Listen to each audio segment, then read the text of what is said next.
سیدنا علی مرتضیٰ شیر خدا رضی اللہ تعالیٰ عنہ فرماتے ہیں بخشش و مغفرت واجب کرنے والی چیزوں میں سے ایک یہ بھی ہے کہ تم اپنے مسلمان بھائی کی خوشیوں میں شامل ہو جاؤ۔ بخشش و مغفرت تب واجب ہوگی اور تب تم بخشش کے طلبگار حقیقی بن جاؤ گے، اور جنت تمہارا ٹھکانہ تب ہوگی جب مسلمان آپس میں خوشیاں بکھیریں گے، اور کسی مسلمان کو خوشیوں سے ہمکنار کرو گے تب ہی تمہارے لیے بخشش و مغفرت کا پروانہ لکھ دیا جائے گا۔ مولا علی مرتضیٰ فرما رہے ہیں آقا علیہ السلام نے کیا ارشاد فرمایا؟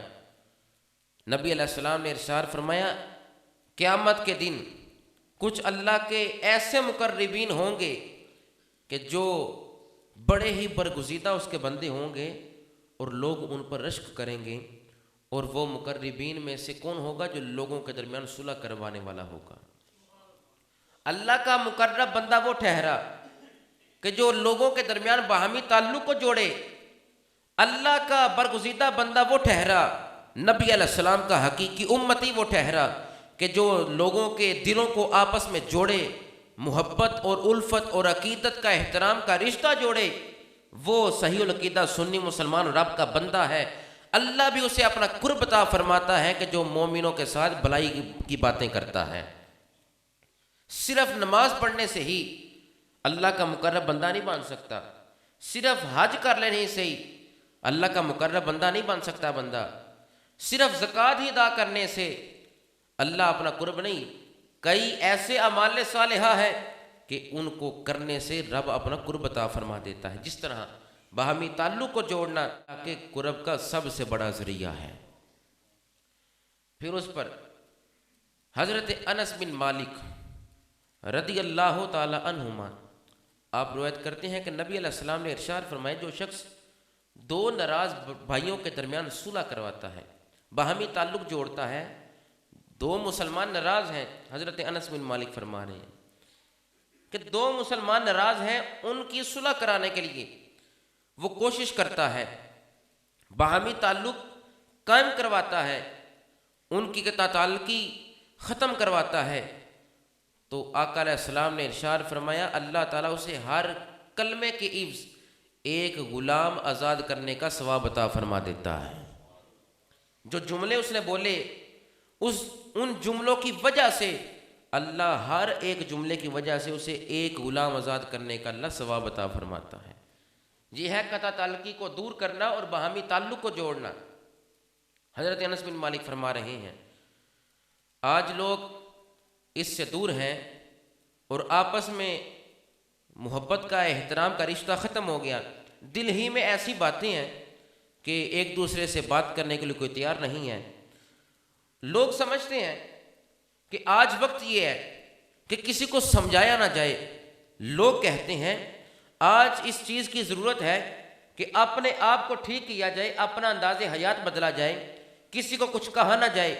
لَقَدْ كَانَ لَكُمْ فِي رَسُولِ اللَّهِ أُسْوَةٌ حَسَنَةٌ نے ہمیں یہ نہیں بتایا، محبوب دو عالم علیہ السلام کی زندگی یہ نہ تھی کہ صرف اپنے نفس کے بارے میں سوچو، بلکہ آقا علیہ السلام کی حیات مبارکہ کا اگر مطالعہ کیا جائے زندگی کا تو پتہ چلتا ہے کہ اپنوں کو بھی لے کر چلنا ہے، بیگانوں کو بھی لے کر چلنا ہے۔ تب اسلام کا عروج ہوگا، تب اسلام کی بات اغیار سنیں گے جب باہمی تعلق ہمارا آپس میں مضبوط ہوگا۔ اگر مسلمان ہی آپس میں بکھرے ہوں گے تو بتاؤ اغیار پر ہمارا کس طرح غلبہ ہو سکتا ہے، ہم دین کی بات کس طرح کر سکتے ہیں؟ اگر ہمارے دل ہی دور ہیں، ہمارے کلمات سننے کے لیے کوئی تیار نہیں، تو اسلام کی بات سننے کے لیے دوسرا کس طرح تیار ہوگا؟ باہمی تعلق کو جوڑیں، قطع تعلقی سے دور رہیں۔ کیوں؟ لَقَدْ كَانَ لَكُمْ فِي رَسُولِ اللَّهِ أُسْوَةٌ حَسَنَةٌ نے بتایا اگر کامیاب ہونا چاہتے ہو تو باہمی تعلق کو جوڑ لو، قطع تعلقی ختم کر دو۔ آج جس چیز کی ضرورت ہے وہ باہمی تعلق ہے، جس کی بنیاد پر اور جس کی وجہ سے اسلام کا قلعہ مضبوط ہو سکتا ہے۔ آج نمازیں پڑھنے والا مسلمان دل ہی میں بات لے کر اپنے مسلمان کے متعلق نمازیں پڑھ رہا ہے، ساتھ کھڑا ہونے والا نمازی اس کے متعلق وہ خیال کرتا ہے کہ یہ کس طرح کا مسلمان ہے، زبان پر کلمات نہیں لاتا، مگر نبی علیہ السلام نے ارشاد فرمایا نماز تو پڑھ لے، روزہ تو رکھ لے، حج تو کر لے، جب صلح کرائے گا نا دو بندوں کے درمیان، پھر مقام یہ ملے گا جتنے جملے تو صلح کے درمیان بولے گا اللہ ہر ایک جملے اور کلمے کے صدقے سے تمہیں غلام آزاد کرنے کا ثواب عطا فرمائے گا۔ مگر ہم اس سے دور ہیں۔ سمجھنا چاہیے کہ باہمی تعلق کیا ہے، نبی علیہ السلام نے زندگی کس طرح گزاری ہے۔ حضرت ابو ہریرہ رضی اللہ تعالیٰ عنہ روایت کرتے ہیں، نبی علیہ السلام نے ارشاد فرمایا قیامت کے دن اللہ ایسے بندوں کو عرش کا سایہ عطا فرمائے گا اور اعلان ہوگا، اللہ رب العزت فرمائے گا میری خاطر محبت کرنے والے کہاں ہیں؟ آپس میں محبت کرنے والے میری خاطر وہ لوگ کہاں ہیں؟ ان لوگوں کو حاضر کیا جائے جو آپس میں محبت کرتے تھے صرف میرے لیے، میری رضا کی خاطر محبت کرنے والے لوگ کہاں ہیں؟ میرے سائے کے علاوہ آج کوئی سایہ نہیں ہے۔ جو میری رضا کی خاطر ایک دوسرے سے محبت کرتے تھے آج میں انہیں اپنے عرش کا سایہ عطا فرما دوں گا۔ تبدیل ہو گئے، ویرانوں میں تبدیل ہو گئے، بستیاں بے آباد ہو گئی، یہ دل بے آباد ہو گئے۔ وجہ کیا ہے؟ ہم دین سے دور ہو گئے، ہم اسلام سے دور ہو گئے، باہمی تعلق کو توڑ دیا، صرف نفسی کا دور ہے۔ حضرت ابو دردہ رضی اللہ تعالیٰ عنہ روایت کرتے ہیں، نبی علیہ السلام نے ارشاد فرمایا میرے صحابہ کیا میں تمہیں نماز، روزہ اور صدقہ سے کمال درجے کا اور افضل درجے کا عمل نہ بتاؤں؟ نماز اوقات مقررہ پر مومنوں پر فرض ہے، فرمایا اس سے بھی افضل عمل نہ بتاؤں؟ روزہ مسلمان رب کی رضا کے لیے رکھتا ہے۔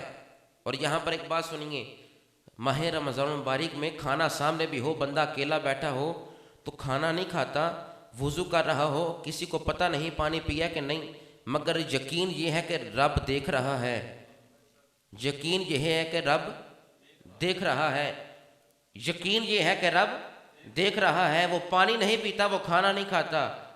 جو رب ماہ سیام میں تیری عبادت کو دیکھ رہا ہے وہ دیگر ایام میں تیرے گناہوں کو بھی دیکھ رہا ہے، یقین تو رکھنا تو۔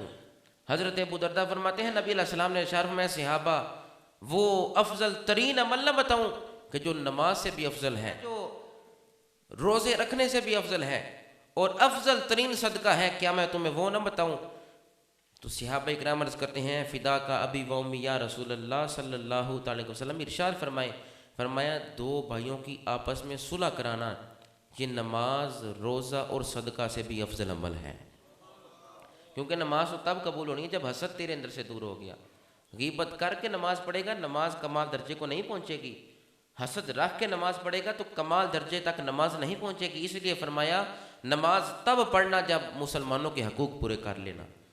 رب اپنے حقوق معاف فرما دے گا، حقوق اللہ معاف ہو جاتے ہیں عبادت سے۔